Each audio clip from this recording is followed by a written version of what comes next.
What are your thoughts on how the Lakers performed as a unit against the Memphis Grizzlies? I thought they played extremely well on the road in game one against Memphis. And obviously, I'll get to John Morant's injury because that definitely played a significant factor for the Grizzlies late in that game. But just to focus on the Lakers, I mean, to be quite honest with you, you look at the first half, the Lakers and the Grizzlies were trading buckets. The Lakers definitely got a better hand of the Grizzlies in that first quarter, but then the Grizzlies had a great second quarter. They almost scored 40 points in the second quarter. They really gave the Lakers fits going into the end of that first half. And then the Lakers responded extremely well in the third quarter by almost putting up 40 points respectively in the third quarter on their end against Memphis. And, the Lakers were up, a couple points, in stretches of that fourth quarter. And then obviously the main thing was John Morant suffering that hand injury, which essentially took all the wind out of the sails for the Grizzlies, and the Lakers never looked back. I think when it comes to the Lakers, the biggest surprise that the Lakers could look at was Roy Hachimura. Roy almost dropped 30 points. And when you look at him specifically, this is probably single-handedly the best game that he's probably played in his entire career. It's just because of the circumstance that he was in. This is his first playoff game as a member of the Los Angeles Lakers. And I don't think you could have asked anything more in the time that he was out there. He was out there for 30 minutes and he damn near matched that with 29 points. And not only that, Austin Reeves, man, he was just unstoppable in that fourth quarter. He single-handedly took over the game late when the Lakers were making a huge push. Once John Morant left with that hand injury, he was just knocking down some mid-range jumpers. He was knocking down some wide-open three-point shots. Just, it got to the point where you had Austin Reeves saying to himself, "I'm him," just screaming it in Memphis. And mind you, this is the team that has LeBron James. And LeBron James is not saying I'm him, but you got Austin Reeves saying that. And that's a huge confidence boost, not only for Reeves, but just I imagine the Lakers as a whole. And then AD. It was a little scary at first because he went out with a shoulder stinger where it looked like his entire arm went dead after looked like I would say a small scuffle to try to get a rebound. Believe it's from Jaren Jackson Jr. I may have the player wrong, but nonetheless, it looked like AD was going down with another injury, but comes back later in the game, and he was huge. I mean, granted, he didn't lead the Lakers in scoring points, but I thought he was extremely effective on the defensive end. He had 7 blocks for the Lakers, and when you get that type of defensive performance from AD, if he drops you 20, 25 points, you're happy with that, but it's even another thing to get the amount of blocks that he got. He was extremely effective, and I thought LeBron James, he was just steadfast in this game. He's very consistent. This is not one of these games where LeBron had to put up 30, 35 points and single-handedly carry the Lakers to a victory. This was a very well-rounded effort from the Lakers, and it was a huge road win for them in game one. Now, obviously, when it comes to Memphis, the biggest thing is what is John Morant's status going into game two? Left with the hand injury. From what I've seen with the reports, the x-rays on his hand came back negative. I still imagine that he's probably sprained his hand, or he's definitely going to have a pretty decent-sized bruise, and that hand is probably going to be swollen over the next couple of days. So the biggest thing is he's going to have to manage his recovery as soon as possible.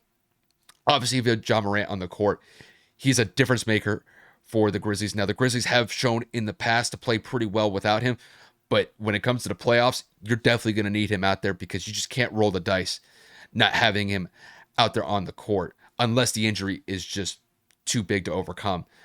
And I will say the Grizzlies got some pretty solid contributions without John Morant. I mean, when you look at Jaren Jackson Jr., he had 31 points and gave the Lakers fits. And I think if you're the Grizzlies, you feed him once again because it seemed like the Lakers didn't have a good answer for him once he got into a rhythm. I mean, not only was he good down low in the painted area, but he was knocking down some jump shots and even some three-pointers.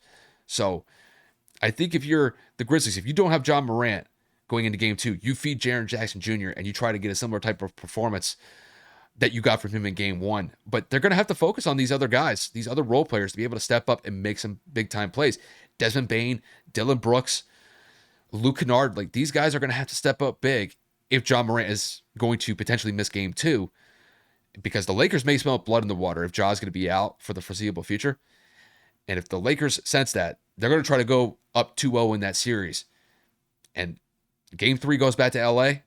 If the Lakers are potentially up 2-0 in that series, the Grizzlies are going to be in some trouble. But I think all eyes are focused on John Morant's status going into game 2. But looking back at this game 1 for the Lakers, this was a very well-rounded performance. You got multiple players scoring over 20 points. I don't think there's really much more that you could ask for. And we'll see whether or not that they can continue that momentum going into game 2. I'm excited to see that the Lakers put up a fight, first and foremost. After the performance of barely scraping away with a win against Minnesota in that play-in game, I was very skeptical and very nervous to think that Memphis wasn't going to run it away, or run away with it, should I say. But I didn't think that the Lakers would come out as hot as they did. When you're talking about efficiency, 53% from the field as a team, over 43% from 3, 87.5% from the free throw line, and they had less than 15 turnovers. That is incredible basketball.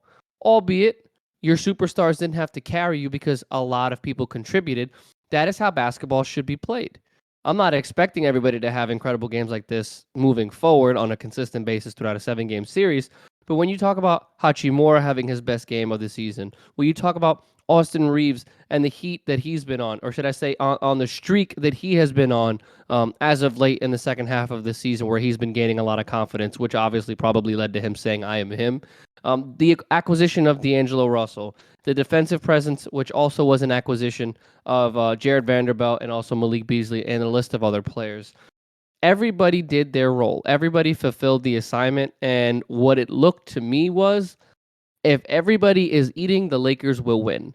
If you have to rely solely on the availability and performance of Anthony Davis and LeBron James, I believe that is when this team starts to struggle. A lot of people have said you have to surround LeBron James in terms of successful teams with shooters, because LeBron is able to drive and kick the pick and roll between Anthony Davis when they start to double and collapse on Anthony like they did in the first half before he got injured. Yeah, people got to knock down shots. Someone's open. We always talk about, if someone's getting doubled, there's a man open at all times on the floor. It's going to cause a rotation, a shift. Someone's going to have to scramble. You kick out to the next person. They may be open, or they may be able to drive it in and get it a more efficient shot, or at least go to the free throw line. So overall, as a cast, as a team, the Los Angeles Lakers played not perfect basketball, but they played a very good game, especially for a 7 seed going up against a 2 seed. I believe that the Lakers can take this momentum and use it throughout the remainder of this series. I'm not saying that it's going to go be a sweep. I'm not saying they're going to take the next one. It also depends on Ja's health, but I'll get to the Grizzlies in a moment.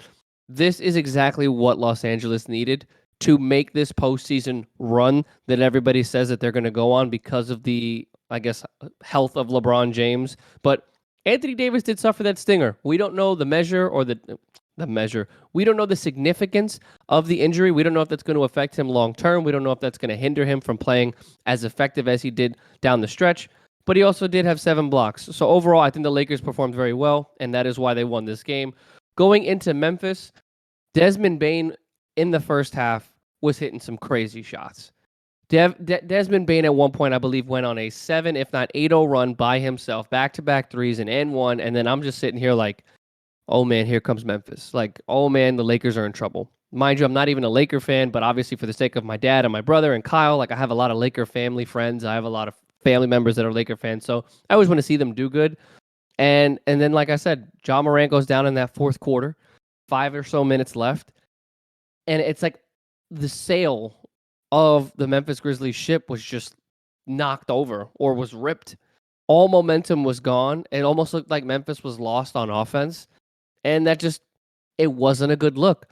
Jaren Jackson Jr. had, I believe, 19 points either in the first quarter or the first half. I can't remember which one, but he was cooking. And the offense kind of should have continued to be fed through him. And it looked like it wasn't in that fourth quarter. You know, you have to look for your second options. You have to find people that are going to be able to get you shots. Luke Kennard, somebody that has been talked about a religious amount of time since being acquired by Memphis, who, while as a Memphis Grizzly, he shot over 50% from 3. He only had 5 shots in total, 4 threes. I mean, I get it. He had a plus 11 on the plus minus, but you got to get someone like that a little bit more involved because shooters like that can win you games and they can make defenses have to completely collapse on him. And again, same method. You're going to rush into the shooter, someone's going to be open. I think that the Grizzlies are going to have to figure out a way to combat this struggle. And if John Moran is going to miss some time, they are going to need to make some adjustments. But I don't know how they're going to do that because I don't know if Tyus Jones is going to be able to get it done for you at the backup role. I don't know if Dylan Brooks is going to be able to carry any more weight. I mean, the only thing he's been carrying is his mouth in the press conferences and all these other interviews that he's been getting and all these quotes that he's been talking about. He was 5 of 13 from the field, 2 of 9 from 3. So overall, Memphis is going to have to find a different source of offense if Ja does, in fact, miss some time. But in terms of how they collapsed in that second half, it did not look very good, and the Lakers were able to pull away. So definitely a shaky 2 seed right now for Memphis. They did not look good at all. And like Kyle keeps saying, it's only game 1. But overall, if Memphis continues this style of play, don't be surprised if LA comes out with this series victory.